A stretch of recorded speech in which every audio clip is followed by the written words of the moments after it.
Assalamu alaikum, everyone. My name is Muhi Khwaja at American Muslim Community Foundation, and today on the Muslim Philanthropy Podcast, we are honored to have Nadeen Mustafa, who is a fundraising consultant at Dini Spheris. Welcome to the show, Nadeen. Thanks so much, Muhi. It's so great to be here. Of course. You're in Texas. Thankfully, the blizzard hasn't been terrible for you, but, just glad that you and your family are safe.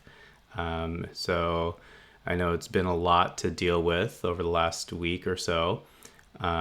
So thankful that you are able to join us.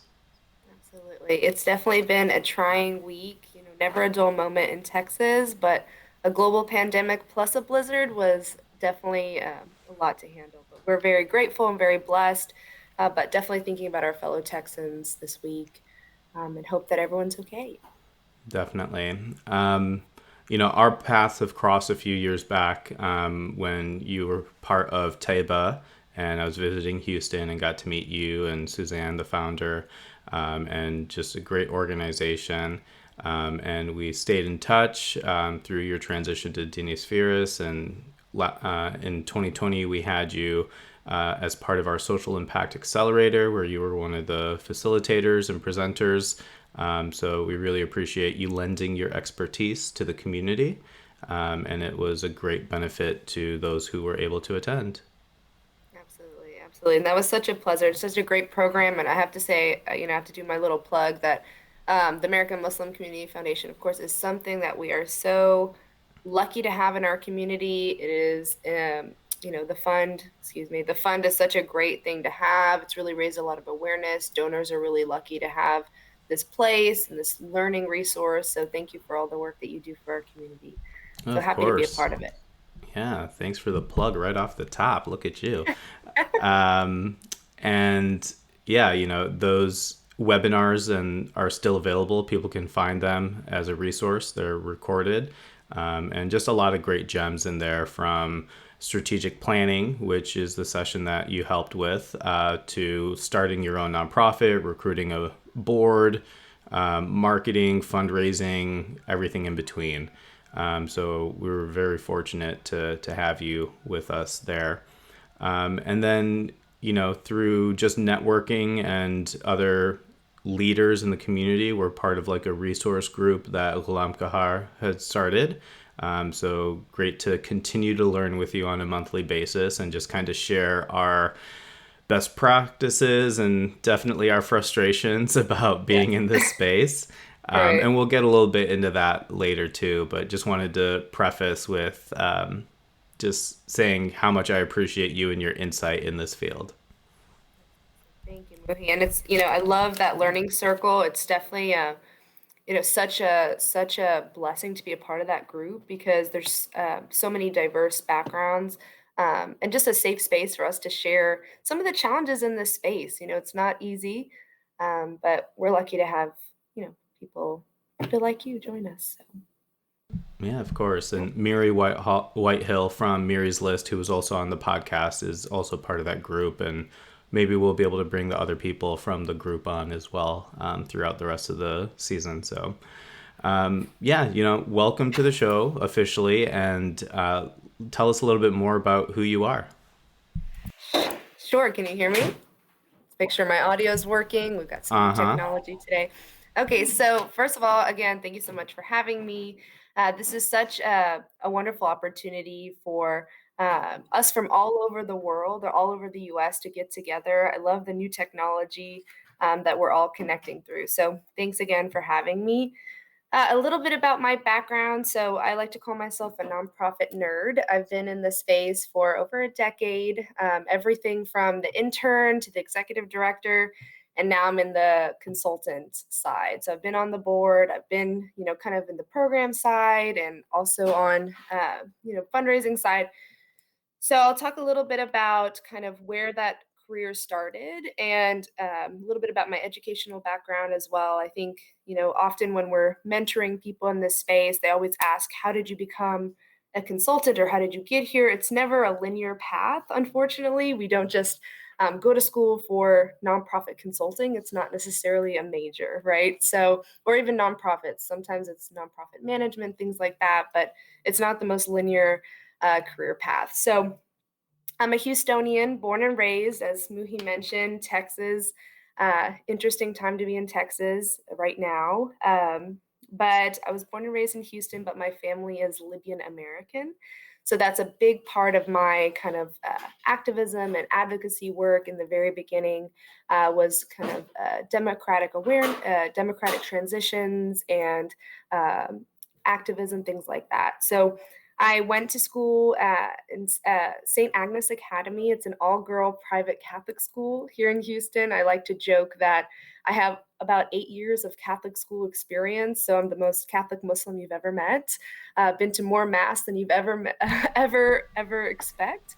But that was actually where the seeds were planted for my interest in nonprofits. I actually started in interfaith work. So that was where my passion kind of grew out of, doing these interfaith events, working with Interfaith Ministries, a large nonprofit here in Houston, uh, doing little talks, things like that, programs. And I found that this was something that really sparked energy from me, something that really got me excited to be a part of because you could see the work in the community. You're connecting with others that are passionate about making a difference. So I did that. I always like to joke that my first board experience was when I was 14 and I was on a board, but actually it was a youth board. But I thought, wow, I've arrived. I'm a big boss. I'm on a board. And it was with Interfaith Ministries. And from then, of course, I graduated from high school, moved on to college, went to St. Thomas University, which is also a small private Catholic school, more mass. But at St. Thomas, I focused on international development, finance, economics. My thought was, you know what, I'm going to mobilize resources so that no one will ever go hungry, right? No one will ever feel disenfranchised. No one will have to sacrifice their seat at the table. So that was where I wanted to focus on. Of course, trying to keep my halal hat on, right, the whole time, thinking, okay, how do I get into money and getting money to the right place without having to kind of sell my soul, right? So that was kind of a dance that I did through school, finished early, graduated in a little over 3 years. Just because I'm an intense person, Muhi knows that. I'm just go, go, go. What day is it? 8 cylinders. Let's get her done. So did that, It's and truck during month that, in Texas. yeah, the truck, go big or go home, as they say. Sometimes my southern accent will come out, Movie, so don't get shocked and surprised. So, anyway, so was in school and trying not to date myself, but during this time, the Arab Spring also took off, and as you might remember, obviously that was a just like a firework across the world. And, either you were doing something or you were not. And it seemed like silence was complacency and dealing was accepting authoritarian, unacceptable behavior. So uh, anyway, so as during that time, I did some protest. I had my megaphone on the street and we were doing our first fundraiser. And at that time, I actually worked with some of my mentors now from Islamic Relief and other kind of relief organizations and raised over $200,000 in one night. And it was a very eye-opening experience, right? That people are willing to put their money where their mouth is when it comes to impact. And it was just something that I was actually just again very energized to do. So I realized that fundraising was a skill set of mine at that very beginning. I'm pretty sure there's some background noise. Apologies, but this is work It's the from life world we live in. No from worries. life, Yeah. work from home life. So apologies. I'll just lean in a little closer. So as then I decided to go to grad school, and I went to Columbia University in New York. I was newlywed, very confused, and very tired. That's all I remember really from those 2 years, being confused and tired, but really excited about the work that I was learning to do. Did my master's in economic and political development, focusing on management. Had a chance to work with the United Nations in Jordan, and different organizations also in New York that were focused on, again, mobilizing resources, making sure they went to the people that needed it. Finished grad school and worked with a tech startup in New York City, running their social impact department. So what does that mean, social impact department? Well, at the time, social impact and social enterprise, all these buzzwords were coming out of the woodworks. And, it was just such an exciting time. How can we be in a for-profit business and still do good, right? We heard Right. words like the triple bottom line, you remember, and, um, you know, environment and social and all these things. So I ran the social impact department for a minority owned, women owned business, one of the top 10 women in the US to raise over $1 million in seed funding. She was a 25-year-old CEO running a over $10 million for-profit business. So it was a very, very exciting time. I was in Harlem working with education initiatives. And then I decided, you know what, it's time to come back to Texas. So after a few years doing that, came back to Texas and met Suzanne, which I know Muhi has met her as well. And as he mentioned earlier, that was when I started working as his executive director and that's when I met Muhi. So how is the background noise, Muhi? Is acceptable, or should It's we move totally location? okay. Don't Okay, worry. okay, great. So anyway, so moving on, worked with as an executive director for this nonprofit. We didn't even have a name when it started. So in the spirit of entrepreneurship and startups, it was actually a startup nonprofit. And so I know a lot of professionals worry about startups and something that's smaller, but actually it's such a great opportunity to learn every single thing, right? And Muhi knows this because he's also a bootstrap startup person. But you get to wear all the hats, right? I was marketing, I was programs, I was the board liaison, I was all these things. And it helped me, I always talk about how I would write the grants for $100,000 and I would also, take out the trash, right? And that's okay because, that's what you got to do. You're building something, right? You need to just, be open to doing everything. So did that for a number of years, and then went overseas for a little bit, came back, and now I'm in the consulting space. And it's been definitely, all over the place experience. But when you look back, everything I did was exactly like I said, that personal mission of mobilizing funds to get them in the right place. Whether that's programs, whether that's students in Harlem, whether that's women in, the outskirts of Jordan, it was always focused on making sure that we have the resources that we need to make sure that people have a chance to have a full and healthy, robust, purposeful life, right? So now that's what I do now every day, which is really exciting. Usually we have about 5, 6, 7 clients per consultant. Uh, and it's never a dull moment. We have a moment where I'm working with an educations organization, human needs, and then arts and culture, right? So it's a very diverse, challenging experience, but I'm really, really grateful for this opportunity. So that's Yeah. my life story in a nutshell, movie with No, I some love. background noise and craziness. Well, that's part of the story too, right? There's always Right. these things in the background happening. I love the fact that even early on from your teen years through now, like you just had that purpose and mission and vision, and you've integrated it into everything that you've done. So I think that's very telling of like how you live your life and want to be making an impact. So tell us a little bit about Dini Spheris and some of the services that they offer, so that people get an understanding of what it is to be a fundraising consultant.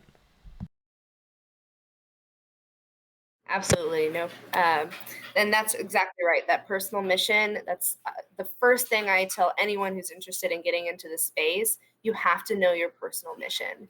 What is your bucket of impact? What is your purpose when it comes to making an impact?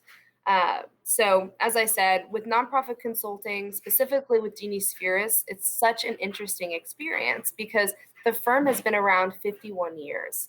So, it started 1969 when one individual decided to work on a campaign with Rice University, one of their first endowment campaigns. Richard Dini was the founder. And he did this big campaign and he said, you know what? Houston really needs a firm that's able to show the best practices for fundraising, bring some of the best and bright minds in this space, different directors of development and advancement, and let them share their skill sets in a really kind of formulaic but also customized way so that each nonprofit, even though they're in the grind, the daily day grind, they have an opportunity to go to the next level. And sometimes, as we know, it's very hard to have enough people on your team to take you to the next level without breaking the bank. So having a consulting team is really strategic because you're able to get 3 to 5 people on your team for maybe the price of one development officer, which we know can be a pricey person. So it's really strategic, and we've had thousands of nonprofits since then. Like I said, 51 years. The YMCA's of the world, the Boys and Girls Clubs, the universities, the colleges, almost every nonprofit you can think of, big and small, in the Houston area, but also nationally from St. Louis to Chicago, as well as East and West Coast that have worked with us. So the firm does kind of a menu of items from campaign planning to campaign counsel, strategic planning, working with annual operating as well as capital campaigns. So kind of anything that a nonprofit might need, even from their board training, to make sure that the 4 pillars of fundraising are supported, which is, of course, leadership, prospects, infrastructure, and what did I say? Did I say infrastructure, leadership, prospects, and then one more that I'll remember once I've had my next coffee. So there's a few so making sure that each of those are supported. That's really great. In terms of just your continued career growth, you've mentioned you've had mentors and we're in this knowledge sharing group. What does it mean to you to have that support? Oh, mentors are things that you cannot, there's no way to be successful in any space, in my personal opinion, without mentorship, because it's an opportunity to leapfrog, right? It's an opportunity to learn from someone who might have had a decade or 2 decades of experiences and mistakes that they can share that knowledge with you. So I take mentorship very seriously. It was one of our main programmatic offerings at LABA when I was executive director there. I have what I call a list of rock stars that I lunch with at least quarterly or once a year. And I just say, hey, tell me everything you know, or this is what I'm going through. Should I panic? What are your thoughts? And to have those safe spaces like our learning circle with Gulam and Miri, and Werda and all them, it's such a great asset because sometimes we just get in our heads and we don't know if we're doing it the right way, if we're being successful, what does success mean? So it is really so invaluable to have mentorship in your professional and your personal life. Yeah, for sure. And it's something that I've also benefited greatly from. And even this peer to peer learning, like a mentor doesn't have to be somebody who is much older than you or has been in the career longer than you. Definitely helpful. But even just the peer to peer aspect of we're all kind of in the same space in our career and going through these things, but definitely can learn from your shared experiences. So I found great benefit in just continuously having opportunities to chat with people in the same nonprofit space.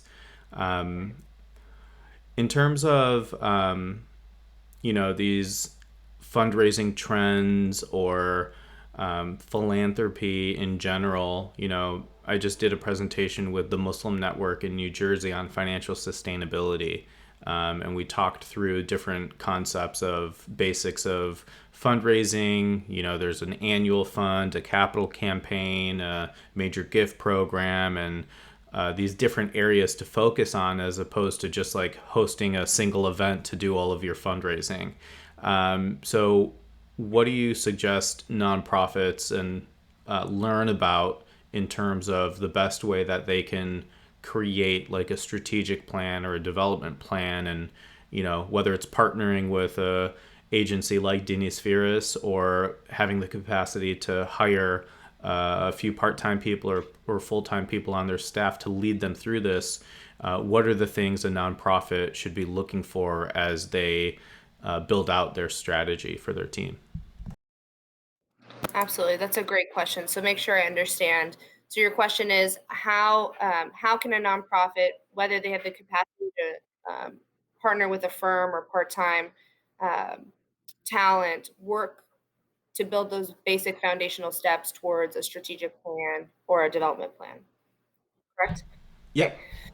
So really, it's about starting with your mission and your vision. I know it sounds so cliche, but sometimes, especially when we've been, in the day-to-day grind of doing our programs or fundraising, we forget what our fundamental purpose is as an organization.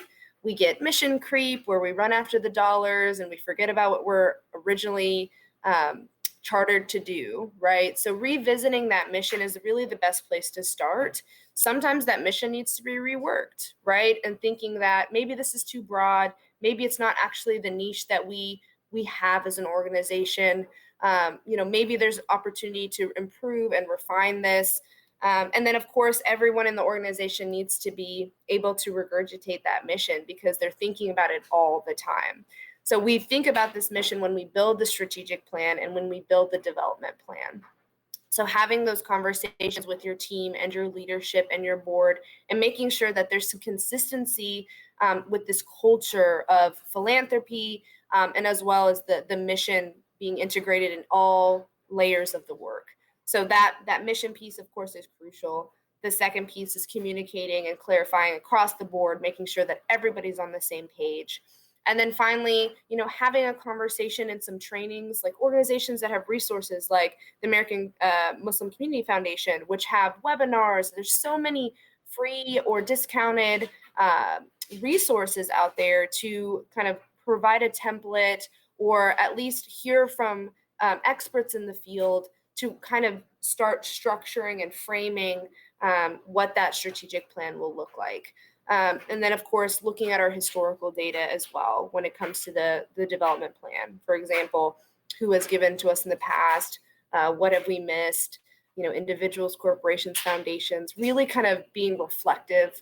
Those are really the most important parts. And I think, and I could talk about this for hours, as Muhi knows, which I've done with his social impact group. So we cannot underestimate the importance of planning. I think often we want to jump in, but it is totally normal to take months and months to plan these things, and that's okay, and it's needed. And every organization needs time to recalibrate and revisit, these documents. It's not something we just put in our dusty file cabinet, right? It's something that we really need to be a living, breathing document. Two of these documents. So that's kind of the very first thought when you're thinking about building a strategic plan and a development plan. That's super helpful. Thank you for walking through that and many more tidbits in the Social Impact Accelerator webinar that we'll also share with people in case they're interested in learning more. Um, when it comes to just philanthropy and building relationships with donors, what are some insights that you would like to share? Whether it's a corporation, foundation, individual, you've had experience dealing with donors. Share some advice for people who maybe don't have development staff and they're really stretched thin, and they're that one staff member doing everything. How can you share some advice to help them focus more on building relationships and fundraising? That's a great question. I've definitely been there. You've been there. We've all been there where we are just spread thin. And unfortunately, there's a few organizations that we don't know the power of paying our people and having enough people. So we end up just being tired and burnt out all the time. So that's the chronic illness that our industry has, which we could talk about for days as well. But assuming again that we don't have the resources and the people to do fundraising, it can be so overwhelming, right? This idea that, oh my gosh, I have to go ask somebody for $1 million. Where do I even start? I would just take a step back, take a deep breath, and say that, we are in the business of people. That is what nonprofit work is about. You are in the business of impacting people's lives, right? So each of you, as a professional in this space, already have the foundational skill sets that are needed for successful fundraising. What is that? Having this passion for your mission, that is contagious. That's your case for support, which was the fourth pillar that I just now remembered because I had a sip of my coffee. So you have that passion to articulate that mission. And if you can effectively tell your story to someone who is interested, maybe has the linkage, the interest, and the ability to give, that's it. You've done fundraising, you've succeeded, you've arrived, right? So being able to translate your passion into a story is the very first element. And anyone can do that in an organization if they understand the mission. So that's the one piece that I would always tell people, just to empower them to say, you don't have to have, CFRE behind your name like we do to get this to be effective, right? You just need to be able to convey that passion. And then the second piece is to talk about how, again, it's a relationship, it's a long play, right? Just like business development and sales and all these things in the private sector space, we are in the business of relationships. And this will take a long time, 12, 24 months to make a relationship translate into some dollars. So, we need to remind our boards of that. We need to remind ourselves of that stewardship and cultivation when it comes to fundraising is a long play. And so we need to be kind to ourselves and realistic with our expectations to understand that this is, a longer situation. And I will end with this. I always like to tell people that the number of zeros that you want on your check is the number of times you need to meet with this prospective donor, right? A lunch, a volunteer activity, Yeah. an opportunity to engage with them. And so think about it, if you want a six-figure gift, you really need to be cultivating in an intentional, authentic way on a number of occasions. So those are two kind of tidbits. I love that last one especially. Um, and I think something also should be said around, even if you are that one person on the staff, rely on other people, engage other people in your organization to help you through it. And that's meaning your board members, your volunteers, your other staff members who can tell the story of the organization, and making sure that, you know, even if you give, say, 5 or 10 donors as a portfolio for each board member, and just say, hey, can you, on a quarterly basis, reach out to these people? I'll create an email script, a text message, or some sort of means for you to just engage with the person. And that'll be part of their cultivation and stewardship, right? It's letting those donors know that you thank them, you appreciate them. It's having the board members ask them, like, what motivated the donor's gift, why they continue to support the organization, how they'd like to stay in touch. Those key basic informational questions can serve as like a discovery meeting for that donor. And then you get that information, you put it into an Excel sheet or a CRM or anywhere where it just lives on, so that, you know, as we continue to grow and maybe leave the organization or come back to the organization, that information stays with the organization and not just one person. And I think it's critical to say that because the development person at an organization, their average lifespan is about 18 months. So when you think about it and you're saying these relationships take 12 to 24 months to form, it's like people cycle through these positions and leave the organization. Somebody else comes in and has to do the same exact thing. It's helpful to have those tidbits and notes in the system so that people can continue where other people left off. And you made a great point about the board.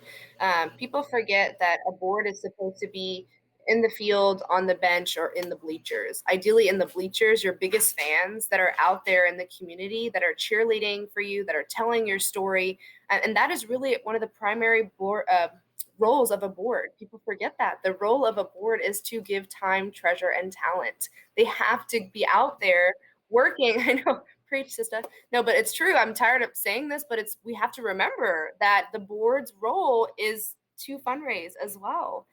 So they should be out there, exactly like you said, building those relationships, and they don't have to make the ask. They probably shouldn't be making the ask. That's something that the development officer can do. But they are building those relationships for you. They're building that prospect pipeline. They are the leadership of the organization. And so it is something that you do not have to do alone. But to your point, absolutely, keeping good notes, being clear about how this relationship has been managed is also extremely crucial. But I think, especially in making the ask, that's where a lot of board members get hesitant, right? But if they are the best peer to peer person for that donor, really encourage them to. Because 9 times out of the 10, the board member has already given to the organization, maybe in a major gift way, so they can talk to that experience of why they support, why they're on the board. All those things are critical in building the relationship with these donors who you want to ask for funding. And I think that the more touch points the donor has, they see the full scope of the organization as well. So it just builds the trust there as well. I know you and I can nerd out about this for For hours. days. And I definitely love every opportunity I get to connect with you. But I wanted to also shift gears a little bit and just ask you what some of your favorite nonprofits are that you and your family personally give your zakat and sadaqah to. That's a great question. Thank you, Muhi. And absolutely, we should do 12 a whole 12 point series on boards. So please consider. It's Great. needed, yeah. There's so much to learn. Yeah. And I would say anybody who's listening, send this to your board members and go to the 20 like 8-minute mark and have them start listening because it's critical for them to understand how important they are in the fundraising and Right. development process. Absolutely, and don't apologize. So yes, my favorite nonprofits, again, being a Houstonian, the Houston Food Bank has been so crucial, especially recently. When it comes to the blizzard and food scarcity. We also love Medical Bridges, which is an organization that donates medical supplies overseas to different, hospitals in need. That's really near and dear to our family's heart. We really give to many health initiatives. Health is something, obviously, if you're not healthy, you can't do anything. So, health, food scarcity, and women's organizations. So, one that comes to mind is Dress for Success, a great organization with women reentering the workforce. So, those are a few that just come to mind, but those are kind of the main initiatives that we are interested in. And of course, a few Islamic organizations as well that do great work. I love that. And, even the ISP research, we had Petra El Sufi on the podcast recently, and she was talking about the Muslim philanthropy report that was done, showcasing that Muslims equally give to organizations outside of our faith community than we do to Muslim institutions as well. So this is a prime example of that. And since you mentioned the Houston Food Bank, I do also want to showcase that one of the first gifts in 2017 that American Muslim Community Foundation made was to the Houston Food Bank after Hurricane Harvey, Hurricane Irma, Hurricane Maria went through Texas and the Gulf Coast. And it was critical to us because we were newly founded at that time and we made a really small gift, just $1,000. But the fact that the check said American Muslim in the name of it, the board member from Houston Food Bank reached out and said, this gift is so meaningful to us to know that the Muslim community cares about the work that we do. And to me, that was very telling. And I love that story of impact because although it was one family's generosity, the entire Muslim community got the benefit of it. And I think that's the power of working with American Muslim Community Foundation in the philanthropy that we do. When you entrust us with your zakat, we redistribute it to organizations that are in need. So it's a really big honor for us to showcase the impact that Muslim philanthropy can have. I agree, absolutely. And what a good example of stewardship and cultivation of a gift as well. But that's great. Exactly. Yeah, that board member didn't have to reach out, right? Right. But they chose to, and that is something that we'll be so appreciative of. And we've continued to support the Houston Food Bank every single year. So it's something that we recognize, and something that each of your organizations should do is, set a policy that anytime a gift comes in, you're thanking those donors within 24 hours, whether it's a special email beyond the automated receipt that they get. Or if you only have an address, somebody writes a thank you card for gifts over a certain amount, whether that's $500 or $1,000, and maybe you do that on a monthly basis. Or you decide to, if it's a gift of $1,000 or more, you engage the executive director. Or if it's a gift of $5,000 or more, you engage the board. So again, these different touch points, because as we know, the gift life cycle, the ask is only one small aspect of it. There's cultivation, there's stewardship, there's prospecting. Everything is a piece of that fundraising gift life cycle. And each of those components are more important than the ask, because you want to retain that donor year over year, and build that relationship with multiple entry points to the organization so that they get a better holistic understanding of the org itself. So, yeah. Exactly. Well said. You can tell I just did a presentation on this, so it's all fresh at the top of my head. But all real and all right. So For sure. So, is there anything else that you want to chat about in terms of fundraising, nonprofits, or just living the life? well, shameless plug, of course, of course, Dini Spheris is, always available to help any nonprofits. I have a personal passion for supporting the Muslim space as well. It's one of my personal purposes and mission statements. So if there are, even as an individual, as a professional, feel free to reach out. I'm sure Muhi can share my contact information. I'm happy to help with mentorship as well, people that are just starting into this space. We have to help each other. And, I don't believe in you don't have enough time. I have a toddler who's actually my boss, my real boss, but we all can make time, to help each other. And it can be a 15-minute call. And Muhi always says there's so much we can accomplish in 30 minutes. So, there's just really do not hesitate to reach out to someone that you think you can learn from. So that's my closing remarks. Yeah, definitely. And you can find more information on Dini Spheris at DiniSpheris.com. So DiniSpheris.com.